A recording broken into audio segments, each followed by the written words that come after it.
Hi everyone, I'm Prashant, and in this project I built a basic CPU simulator using a Python and tkinter. The idea came from wanting to better understand how computer really works on the inside beyond just the theory.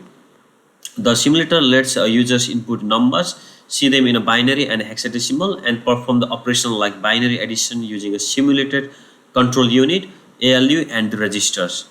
It really helped me to visualize the phase decode execute cycle in action.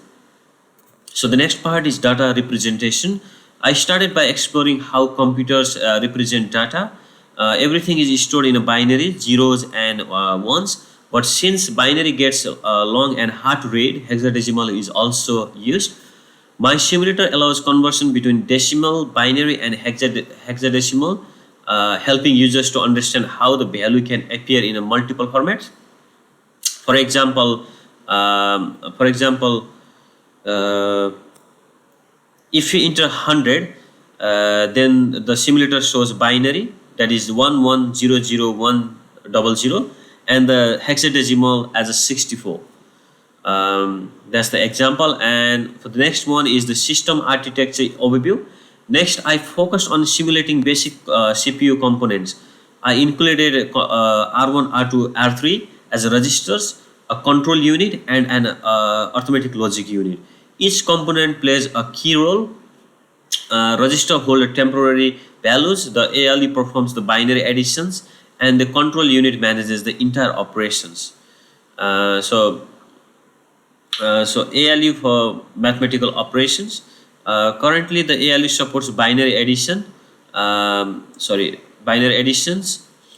Um, but it aligns both binary inputs, processes them bit by bit, and manages any carryover.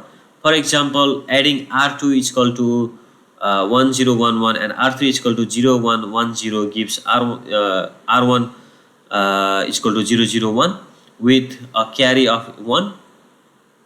I have also included the future plans to add subtraction, multiplication, and uh, division logics, which I outlined using the pseudocode, as you can see in the document. So the next part is the phase decode execute cycle.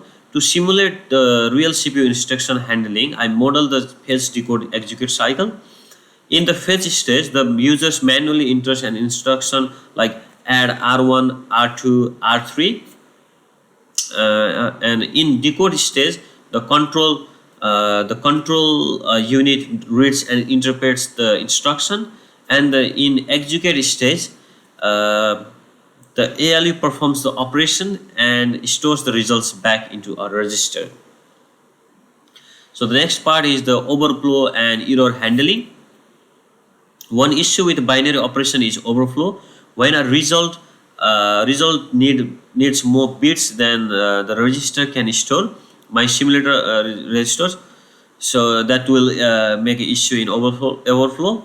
So my simulator handles this by displaying the carry bit. It also validates input. For example, if someone enters a non-binary number or an incorrect instruction, the system shows an error message. So the next one is the instruction set architecture, that is also known as ISA. Right now, only the add operation is fully implemented, but I have designed the simulator to support future instruction like subtraction, multiplication, division, and other logical operation like AND or OR gate. And architecture is extendable without needing to rewrite everything from the scratch. So next one is the tkinter output screenshot. So the first one is the decimal to binary. As you can see, I have given 55 to the system to convert into the binary, and it shows 110111. That is correct. And the next one is binary to decimal. So 110112 decimal I have given, and the decimal number is 27. And similar to the previous one, I have given the system to change decimal number 55 into hexadecimal, and it is 37. And the next one is hexadecimal to decimal. The decimal number is 2742.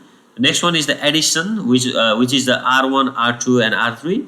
So all those combined is 11100, and the carry is carry 1. Next part is the CPU architecture design. So this is this CPU architecture design. You can see here how R1, R2, and R3 is connected with the control unit, and all those arithmetic logic unit and program counter and memory are connected with each other. And the next one is the instruction set table. Finally, I created a table for instruction formats. For example, opcode 00 is equal to add, and opcode 0001 is equal to subtraction. Each instruction includes a description and its format. This helps structure the ISA clearly for future extension. So that's all about the topics, and now I like to conclude my task. So overall, this project help me move from theory to hands-on understanding. By building the simulator, I now get how data moves from CPU and how binary logic really works. I started with just one function, add function, but the simulator is built to grow. This project made a computer architecture much more practical and visual for me. So that's all about the presentation. Thank you so much.